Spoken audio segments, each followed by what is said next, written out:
ခန်းထဲမှာ ဟုတ်တယ်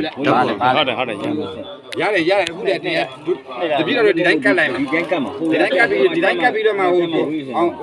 မဆုစီလာဟိုဘုံတော်အနန္ဒနဲ့ပူဇော်ခြင်းတယ်နော်တော့ရရှင်မြတ်တိုင်ပြီတပည့်တော်လိုက်ဆို တိုက်တာ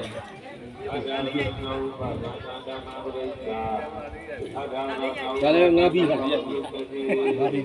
ငါးပြီးပွဲဗျရွှေအုံးသီးရွှေငပြော ဒီကိတော့လည်းဥချီတယ်ဥ သင်သားတယ်ဗျ ဟိုမာ ဘုရားတရားထိန်ထား ရပြီထိုင်းနေရပြီတက်တက်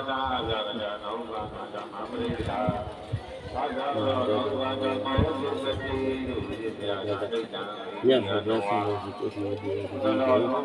ဆိုတယ်ဆင်းနေရတယ်ဒီကနေ့ဒီဆင်းနေတယ်ဒီဆိုတယ်ဒီဒီဒီဒီစကားဆိုတယ်ဒီဟာကိုစကား